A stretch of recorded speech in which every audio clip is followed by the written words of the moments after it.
Well, hello, and welcome back.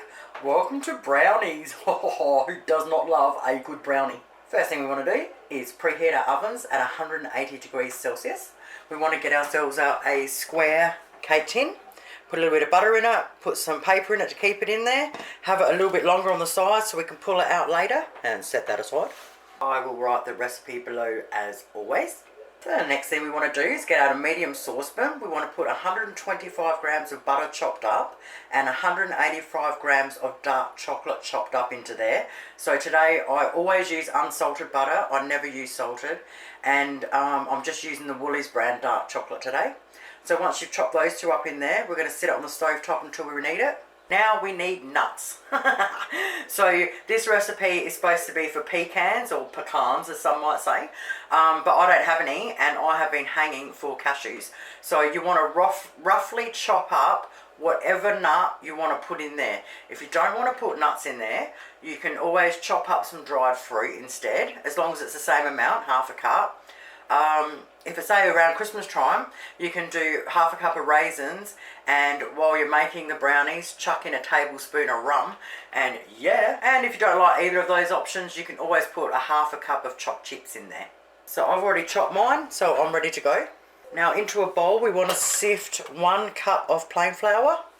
To that we want to add our chopped nuts, fruit or choc chips, and give it a little mix through, and we want to set this aside. Now we want to whisk 2 eggs up in a bowl and set them aside. Alrighty, once we've done that, we want to get 1 cup of caster sugar ready, and we want to get some vanilla extract ready with our teaspoon. Okay, once we've got it all done and ready to go, we want to put our stovetop on the lowest possible heat, and we want to melt our butter and chocolate down. Now as soon as it's almost all melted and there's just a couple of little lumps left, pull it off and let the saucepan heat, melt those last few little lumps, and you'll never have a problem. Once we've melted it all down, we want to add our 1 cup of caster sugar, mix that in well. Now sorry about any background noise, it's still school holidays here and it cannot be avoided. Okay, once we've got that in, we want to add our 2 whisked eggs. Once our eggs are mixed in, we want to add 2 teaspoons of vanilla extract and mix that through. Now we grab our flour mix and we pour our chocolate mix into it. Now we mix it into our flour really well. Now into our tin. Drop it a couple of times. Bang her in the oven. Ooh, it's smelling good up in here. 30 minutes later in my electric oven. Oh yeah, baby.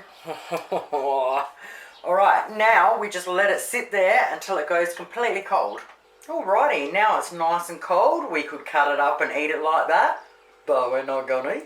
We're gonna grab a saucepan out with a heat-proof bowl on top with 100 grams of dark chocolate in there. Now I've only got the choc chips, so they're gonna have to do, if you use a block chocolate, cut it up nice and small.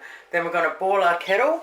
We're gonna fill it up to make sure it doesn't touch the bowl, but it's really close to it, and we're going to melt it down. While that's melting down, we're going to grab 1/4 cup of sour cream. Once that's melted, we're going to add our 1/4 cup of sour cream, and we're going to mix it in really well. Once we've got it mixed in really well, we're going to take it off the heat and pour it straight on our brownies.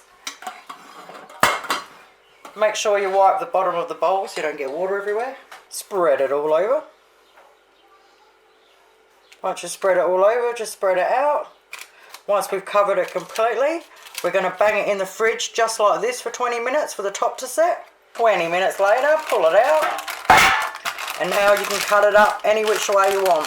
Alright, I'm making it into a dessert for everybody, so I cut mine into 9 squares. So I've got some frozen raspberries here, and just to be a little bit fancy, I've got some white chocolate melts here and a little grater, and there you have it, lovelies. Just like that, we've got another little perler. Oh, you've got to give this one a crack. You're gonna love it. Thank you guys so much for watching. Have yourselves an awesome weekend, and I'll see you all on Monday. Toodles!